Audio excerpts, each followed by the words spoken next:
Hi again, this is Stu Stover. Today I wanted to get into the issue of sort of the precursors to what happened in America that caused the rise of the Federal Reserve System. And so to understand this, there's a ton of issues obviously to get into, but we have gone through numerous depressions in this country. So we tend to only focus on the 1929 Great Depression, but there were other ones that showed up. There was one in the 1870s that happened for a couple reasons, and I'm not going to get into all the details of 1870, but the Civil War ends, all that federal spending dries up, suddenly there's this constriction of the economy that we talk about early on in the course. And then Wall Street does their typical response. So that was one issue of the 1870s. The second one is you had gold speculators. So some of those robber barons played in the stock market. And so when they played in the stock market, one of the things they could do, because there were no rules, no regulation, no Securities and Exchange Commission, none of that was in place. So you had these guys who were simply about making piles of money. And they didn't care about what they left for a mess after they made their money. So these two guys in the 1870s tried to corner the gold market. Well, what does cornering mean? It means you're trying to buy up enough gold that you can control the price. Surprise, surprise. If you can control the price, you can drive it up, you can make a pile of money. When you have to sell it, you can drive some of your competitors out of business because they don't have enough gold, they're short, whatever. So you had that kind of phenomena happening in the 1870s. 1890s, we had another one. It wasn't quite as bad, but it was prompted because we basically got down to just a little bit of gold left in the federal government. All sorts of crises happened because of that, and the world is changing in such enormous ways, and stock market, other players weren't paying attention to that. Again, I'm not going to spend much time in the 1890s. Where I am going to go, though, is 1907. 1907, you had a bank in New York City. Surprise, surprise. Where were all the big banks? New York City. Philadelphia had some too, but mostly New York City would become the financial center of America. And so this guy who was the president of the Knickerbocker Bank, and again, no regulation, no rules, no penalties if somebody abuses the system in some fashion. He decided he was going to take the money that people had put in his bank. Okay, it wasn't his money, but he was going to use it. And what he wanted to do was corner copper. Okay. So much like we had in the 1870s, you've got Wall Street, you've got a couple players that are trying to figure out how to drive the price of copper up, which for those of you who know this, that copper has become a huge commodity again in America. We use it for all kinds of stuff. And we certainly don't have enough copper in America. It gets complicated. But the bank decided they're going to do it. Well, surprise, surprise. They couldn't pull it off. And so what happened is the bank ended up losing all of their customers' money. Well, okay, once the word spreads that this, quote, big bank in New York City has lost all their money and they can't repay their customers with their savings and whatever in the bank, the speculation that goes amok causes a run on a bank. Well, that's an interesting term. A run on a bank simply means that all the people go, I don't trust my bank, therefore I'm going to go and take my money out.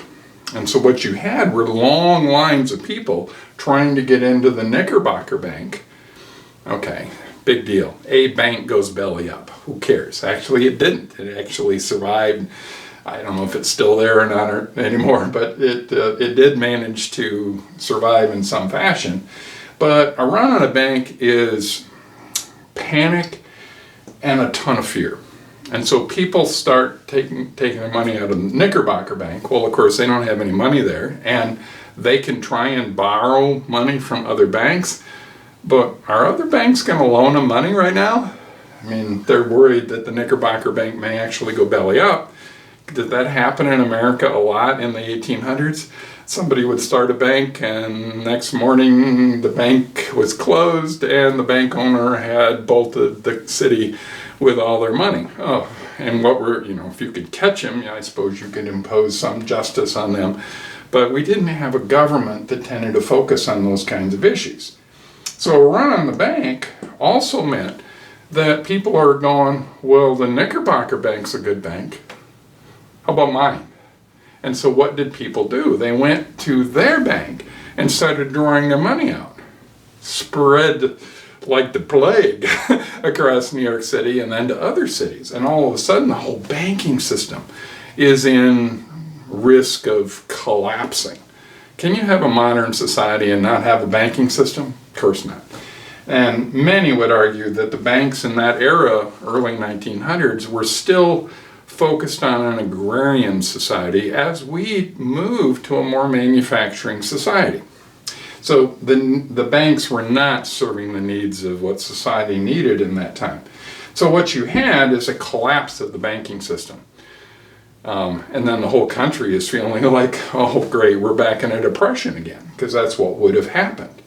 So what the solution to this particular one was J.P. Morgan, one of the robber barons. We typically are pretty critical of most of the robber barons for good reason. They did all sorts of things that we would call into question. But J.P. Morgan, interestingly enough, knew that if the banking system failed, Wall Street was going to follow quickly, and then we would be in a world of hurt as a country.